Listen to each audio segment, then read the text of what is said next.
কোন পথে এখন বাংলাদেশ আমেরিকার সম্পর্ক? ট্রাম্প সরকারের সঙ্গে মিত্রতা করে কি বাংলাদেশ এখন গাড্ডায়, নাকি বাংলাদেশের রাজনৈতিক পরিস্থিতিকে ফের সচলাবস্থায় নিয়ে আসবে মার্কিন যুক্তরাষ্ট্র? রাজনৈতিক বিশ্লেষকদের একাংশের মতে মার্কিন নীতি মধ্যপ্রাচ্যের দেশগুলির কাছে ভিন্ন। আবার ট্রাম্পের বিষ নজরে পড়ে গেলে তার পরিণতি হবে ভয়ঙ্কর। অতীতে ইউক্রেন বা আফ্রিকার একাধিক দেশের সঙ্গে ট্রাম্প যেমন নীতি নিয়েছেন, তেমনি কঠিন নীতি নেওয়া হবে বাংলাদেশের বিরুদ্ধেও। আমেরিকার ফাঁদে পড়ে গিয়েছে বাংলাদেশ। বৃহত্তর শক্তি না থাকা এর জেরে আগামী দিনে বাংলাদেশের অর্থনৈতিক অবস্থা বা সমাজ ব্যবস্থা আরো দুর্দিনে পড়বে বলে মত রাজনৈতিক বিশেষজ্ঞদের একাংশের। আমাদের নতুন পেজ সাবস্ক্রাইব করুন আরো বাংলাদেশের খবর পেতে। কার্যত আমেরিকাকে রোবটের সঙ্গে তুলনা করেছেন রাজনীতির কারবারিরা। যে রোবটের খপ্পরে একবার পড়লে তার দিক নির্দেশেই চলতে হবে। মার্কিন আগ্রাসন থেকে মুক্তি পেতে হলে জানতে হবে কিভাবে এই আগ্রাসন থেকে বেরোনোর কৌশল, নয়তো বাংলাদেশে আগামী দিনেও আমেরিকার দাদাগিরি বজায় থাকবে।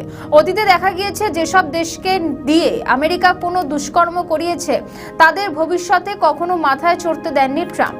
একই সুরে বাংলাদেশের সরকারও পরোক্ষভাবে মার্কিন তোষামত করে চলেছে তা মেনে নিয়েছেন এক বিশিষ্ট অধ্যাপক। বিএনপি সবার আগে বাংলাদেশ স্লোগান দিয়ে ক্ষমতায় গেলেও দেশের পরিবর্তে যুক্তরাষ্ট্রের স্বার্থ রক্ষা করে চলছে বলে দাবি করেছেন অধ্যাপক আনু মোহাম্মদ। তিনি বলেছেন, বর্তমান প্রধানমন্ত্রী তারেক রহমান সবসময় বলছেন সবার আগে বাংলাদেশ।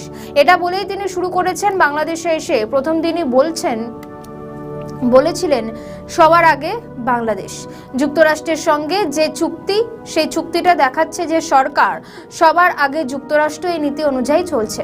বিএনপি সরকারের 2.5 মাসের কাজের মূল্যায়নে আজ গণতান্ত্রিক অধিকার কমিটি আয়োজিত এক সভায় কথা বলেন আনু মোহাম্মদ।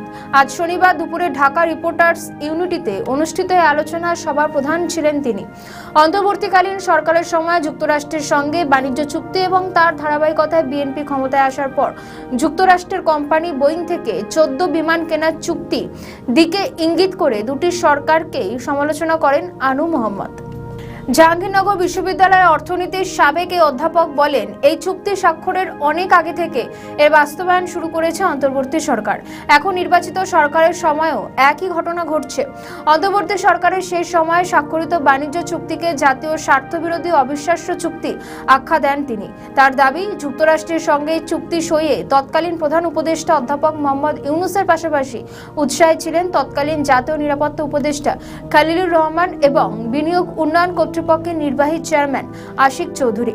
খালিলুর রহমানকে বিএনপির সরকারে পররাষ্ট্রমন্ত্রী করা এবং বিদায় আশিক চৌধুরীকে রেখে দেওয়া নিয়ে আনু মোহাম্মদ বলেন, এই চুক্তির সঙ্গে জড়িতদের বিরুদ্ধে তদন্ত ও শাস্তিমূলক ব্যবস্থা নেওয়ার কথা, অথচ তাদের রেখে দিয়ে আরও দায়িত্ব দেওয়া হয়েছে।